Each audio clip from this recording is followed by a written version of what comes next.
my street, a friend of mine bought a duplex, and the rent that she was paying was so cheap. She just never moved in and just rented it out immediately. Perfect. And then the house next door went for sale, and she bought that one. So she lives literally next door to her house.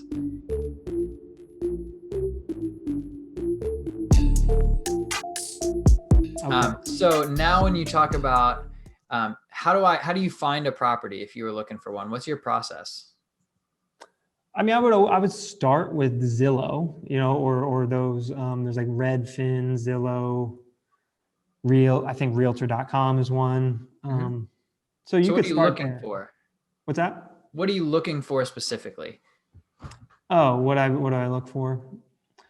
Well, if I were using one of those tools, you would want to have a general area in mind that you're looking. And it depends. Like if you're looking in a place that's near you, like if you live in a major city and you're familiar with the little different parts of the town, you might have an intuition of what parts are growing recently, what are becoming trendy or whatnot. And you can start to look there. And then when you look in those areas, you would definitely want to make sure that things have been sold in those areas recently, right? Because you want to comp everything. So if you look in an area and nothing has been sold there recently, you're not going to be able to really know what those properties are worth. If you look in that area in a neighborhood and you see that 5 houses were sold in the past year, well, now you have a pretty good idea of what those houses are worth, and then you can kind of it'll guide you, right? You'll make sure you're not overpaying for something. But if you don't see that, that's definitely a red flag, in my opinion. It's definitely more speculative if you don't see that. And yeah, once you have those comps, you're just looking for something that's at or below those comps. And then you can kind of hedge your bets that it's going to go up. Yeah. So then the next step that I have spent a lot of time on is looking at apartments for rent or houses for rent in that specific area. And I see how much it costs for a 1-bedroom, a 2-bedroom, a 1-bath, a 2-bath.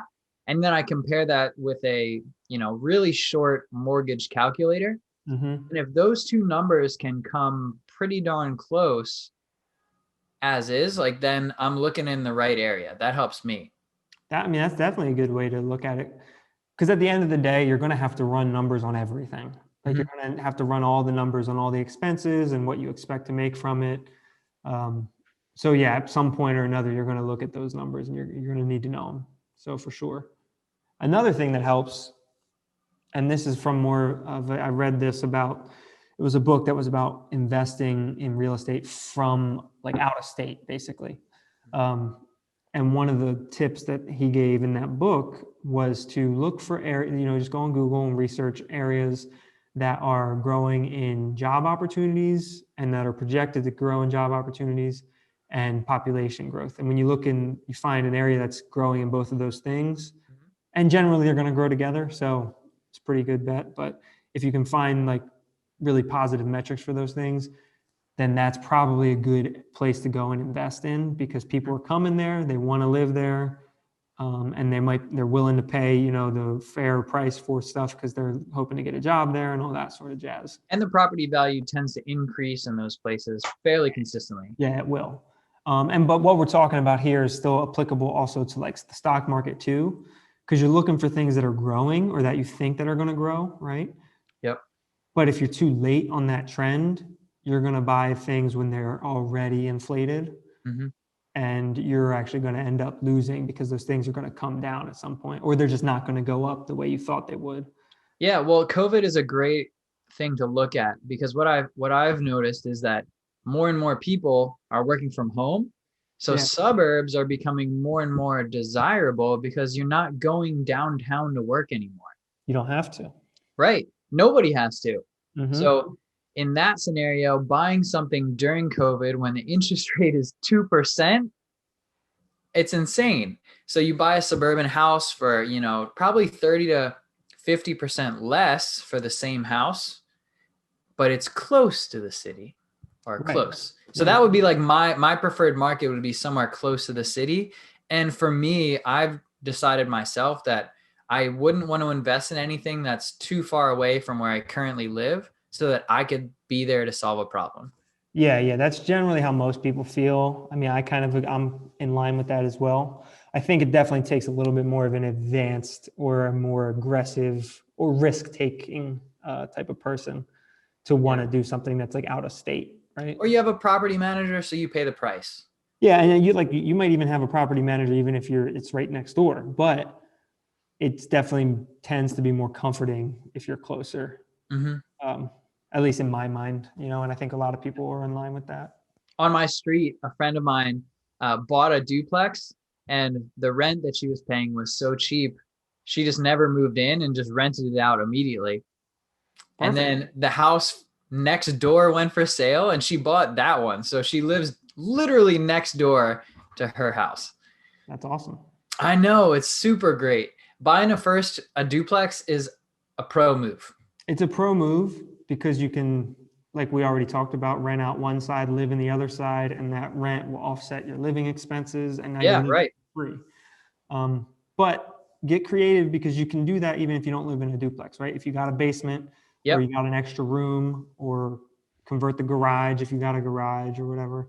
Yeah, it's definitely cheaper to pay a contractor to build a room or build a door than it is to buy a house. Yeah, exactly. So if you're really on it, and you don't have to own a house yet, but it's actually better if you don't own a house yet because you can look for a house that has these qualities, right?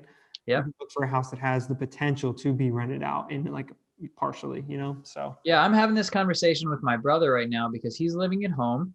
He's working, he's in school, he's making a decent amount of money to just put it away and save it.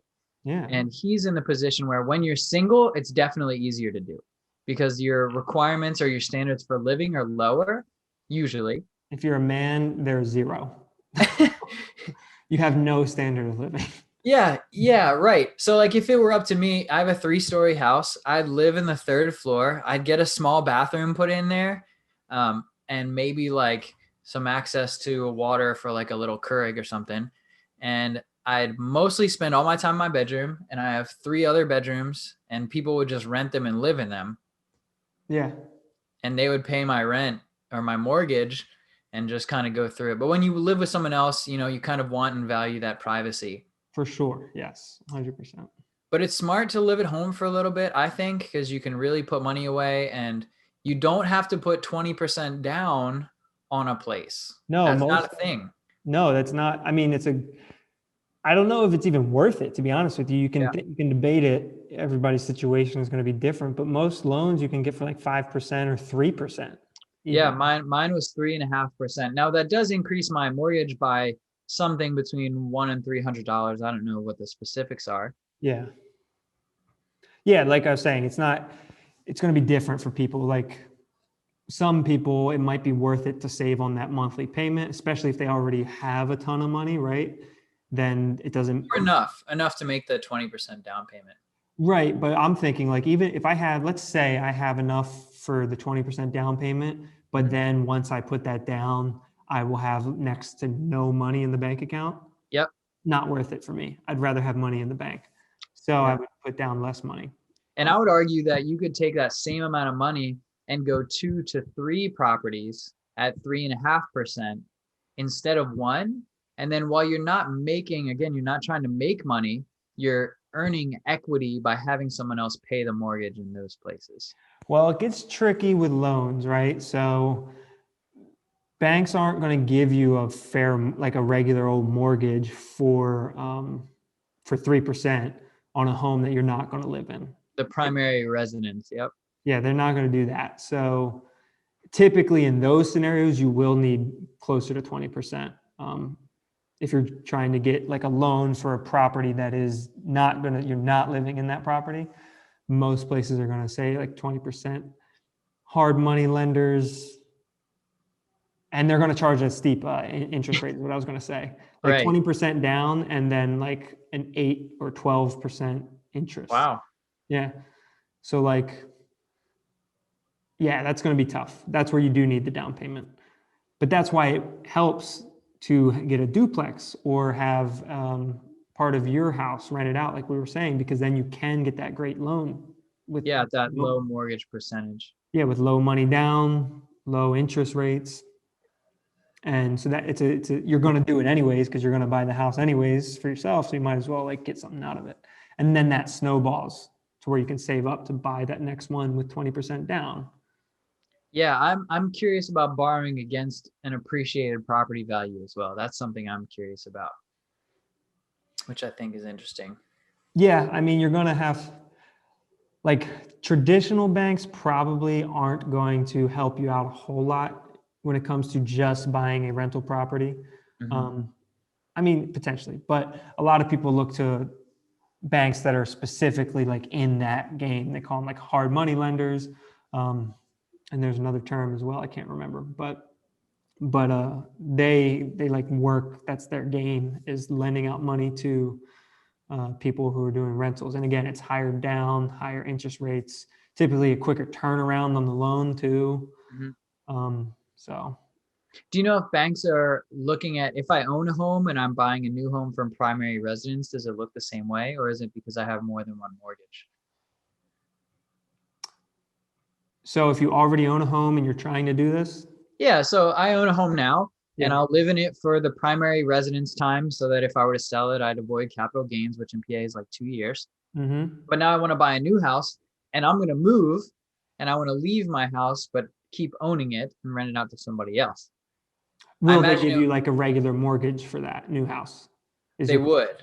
yeah, I think so. Okay. Yeah. So then I could just increase the number of mortgages on a slower rate after I've proven that I have consistently set up or made payments on these kinds of things. Yeah, because basically the contract for that mortgage is that you are intending and living there for at least 2 years. Yeah. And that's a slower way to do it too. Moving sucks, but if you live in it for a few years, you kind of work out the kinks, you put in some sweat equity, and Yeah. then you save some money, you do the work, some of the work yourself, you get a feel for the property and what works and what doesn't, and then you can always sell it and buy a different one, or you can hold it and buy a different one. Same idea. Yeah, I think ideally you hold it and you buy a new one, but you Mhm. have to be saving up money for that next down payment in the Yep. meantime, which could be tough for people, right? It could be tough for people just to get by on their mortgage, let alone saving up for another.